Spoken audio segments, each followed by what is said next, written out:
देश के 11वें राष्ट्रपति रहे और महान वैज्ञानिक डॉक्टर एपीजे अब्दुल कलाम की आज जयंती है। 15 अक्टूबर 1931 को रामेश्वरम में अब्दुल कलाम का जन्म हुआ था। आज जयंती के अवसर पर देश के कई दिग्गज उन्हें सलाम कर रहे हैं। देश के गृह मंत्री अमित शाह से लेकर अन्य कई केंद्रीय मंत्रियों ने ट्वीट के जरिए डॉक्टर एपीजे अब्दुल कलाम को याद किया है। गृह मंत्री अमित शाह ने अपने ट्वीट में लिखा है कि डॉक्टर एपीजे अब्दुल कलाम को उनकी जयंती पर नमन। एक विजन नगरी लीडर, भारत के स्पेस और मिसाइल प्रोग्राम को गढ़ने वाले, जो हमेशा ही एक मजबूत और आत्मनिर्भर भारत बनाना चाहते थे। विज्ञान और शिक्षा के क्षेत्र में उनका योगदान सभी के लिए प्रेरणादायी है। डॉक्टर एपीजे अब्दुल कलाम का जन्म 15 अक्टूबर 1931 को रामेश्वरम में एक गरीब परिवार में हुआ था। शुरुआती शिक्षा हासिल करने के बाद उन्होंने फिजिक्स और विज्ञान से जुड़े अन्य विषयों का अध्ययन किया। अब्दुल कलाम को पद्म भूषण, पद्म विभूषण और भारत रत्न के सम्मान से नवाजा गया है। डॉक्टर कलाम भारत के 11वें राष्ट्रपति रहे और उन्होंने 2002 से 2007 तक राष्ट्रपति का पद संभाला और वो भारत के सबसे लोकप्रिय राष्ट्रपति में से एक रहे, जिनका बच्चों में काफी क्रेज था।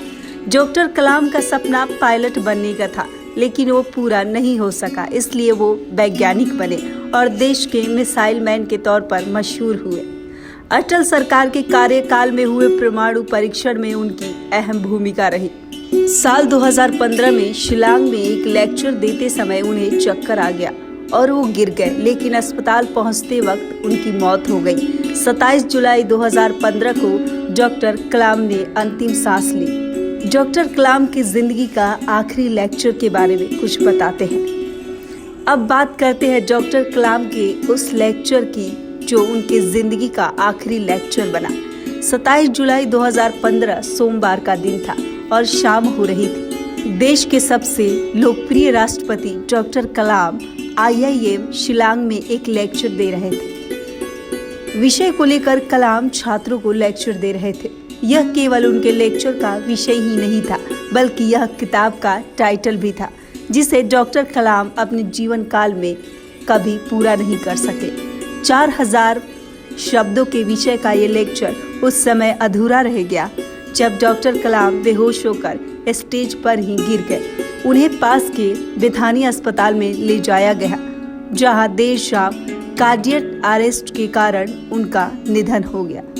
जो छात्र देश के मिसाइल मैन का लेक्चर अटेंड कर रहे थे, उन्होंने बताया कि उन्हें लेक्चर शुरू किया और 2 ही वाक्य बोले थे, बीच में ही गिर गए। उनका पूरा लेक्चर सुनने का अवसर भी नहीं मिला। अब आपको बताते हैं मिसाइल मैन के कुछ अनसुने किस्से। डॉक्टर कलाम बचपन में ट्रेन से अखबार उतारने का काम किया करते थे। अखबार उतारने का काम कलाम का पहला रोजगार नहीं था।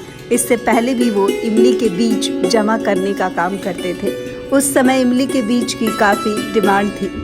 अपनी बायोग्राफी माई लाइफ में अब्दुल कलाम ने बताया कि वो पायलट बनने से पहले नारियल तोड़ने को अपना पेशा बनाना चाहते थे। 1992 से लेकर 1999 तक कलाम प्रधानमंत्री DRDO के सेक्रेटरी के चीफ साइंटिफिक एडवाइजर रहे। वह अग्नि और पृथ्वी मिसाइल्स के विकास और संचालन के प्रमुख भी थे। यही वजह है कि उन्हें मिसाइल मैन कहा जाता है। पोखरण परमाणु परीक्षण में डॉक्टर कलाम ने अहम भूमिका निभाई थी। कलाम को सूट पहनना कतई पसंद नहीं था, इसलिए वो औपचारिक कार्यक्रमों से चिढ़ते थे। उन्हें ऐसे कपड़े नहीं पसंद थे जिसमें वो खुद सहज नहीं पाते थे। आपको ये जानकर आश्चर्य होगा कि उन्हें भारत और विदेश के 48 विश्वविद्यालय और संस्थानों से मानक डायरेक्टर प्राप्त थे। उन्होंने 2002 से 2007 तक भारत के 11वें राष्ट्रपति के रूप में देश की सेवा की। वह भारत के पहले राष्ट्रपति थे जो कुंवारे और शाकाहारी थे। कलाम को देश के सभी प्रतिष्ठित नागरिक पुरस्कार से सम्मानित किया जा चुका है। उन्हें पद्म भूषण, पद्म विभूषण और भारत के सर्वोच्च नागरिक पुरस्कार भारत रत्न से सम्मानित किया गया है। अब आपको बताते हैं कलाम साहब के 10 इंस्पिरेशनल कोट्स।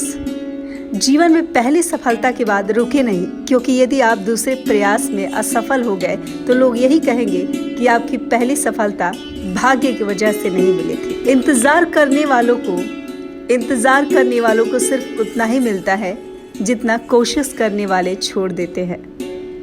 सपना वो नहीं है जो आप नींद में देखें, सपना वो है जो आपको नींद आने ही नहीं दे। एक अच्छी पुस्तक 1000 दोस्तों के बराबर होती है, जबकि एक अच्छा दोस्त एक लाइब्रेरी के बराबर होता है। सभी चिड़िया बारिश में छाया की तलाश करती है, परंतु गरुड़ उसकी परवाह नहीं करता क्योंकि वो बादलों के ऊपर उड़ता है। जीवन में फेल होते हैं तो कभी हार न माने, क्योंकि फेल का मतलब फर्स्ट अटेम्प्ट इन लर्निंग होता है। अगर आप सूरज की तरह चमकना चाहते हैं तो पहले आपको सूरज की तरह तपना होगा। आत्मविश्वास और कड़ी मेहनत असफलता नामक बीमारी को मारने के लिए सबसे बढ़िया दवाई है। असफलता कभी मुझे पछाड़ नहीं सकती, क्योंकि मेरी सफलता की परिभाषा बहुत मजबूत है। आकाश की तरफ देखिए, हम अकेले नहीं हैं, सारा ब्रह्मांड हमारे लिए अनुकूल है। और जो सपने देखते हैं, जो मेहनत करते हैं, उन्हें प्रतिकूल देने की साजिश करता है।